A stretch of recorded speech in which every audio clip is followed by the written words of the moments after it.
Napanaginipan mo na bang may handaan? Yung maraming pagkain, maraming tao, masaya ang paligid. Minsan naman, parang may kakaibang pakiramdam habang nasa salu-salo ka. Mukhang masaya lang pero alam mo ba na may malalim din itong kahulugan? Unang kahulugan, kasiyahan at magandang balita. Sa totoo lang, ang handaan sa panaginip ay madalas simbolo ng kaligayahan at blessings. Pwedeng may magandang balita, celebration, o achievement na paparating sa buhay mo. Parang sinasabi ng panaginip mo, may dahilan para magsaya. Ikalawa, connection sa pamilya at kaibigan. Dahil ang handaan ay kadalasang kasama ang ibang tao. Maaaring simbolo ito ng relasyon mo sa pamilya, kaibigan, o mga taong mahalaga sa iyo. Baka namimiss mo ang bonding o gusto mo ng mas malapit na connection sa kanila.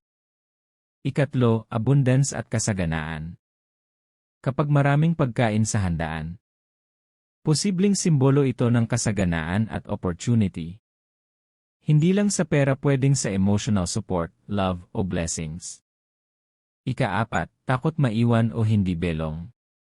Pero minsan, may ibang meaning din. Kung sa panaginip mo ay parang hindi ka komportable sa handaan, maaaring may pakiramdam kang hindi ka belong o natatakot kang ma-exclude sa totoong buhay. Ikalima, depende sa nangyari sa panaginip. Importante rin ang detalye. Kung masaya ang handaan, positive energy at magandang pagkakataon. Kung magulo ang handaan, stress o conflict sa paligid mo. Kung kumakain ka sa handaan, may blessings o reward na darating. Kung mag-isa ka kahit maraming tao, may loneliness kang nararamdaman. Sa totoo lang, ang panaginip tungkol sa handaan ay hindi lang tungkol sa pagkain o party. Minsan, ito ay refleksyon ng relasyon mo sa ibang tao. At kung gaano ka kasaya o ka-contented sa buhay mo ngayon. Kaya kung napanaginipan mo ang handaan, tanungin mo sarili mo, may blessings bang paparating? May relasyon ba akong kailangang ayusin?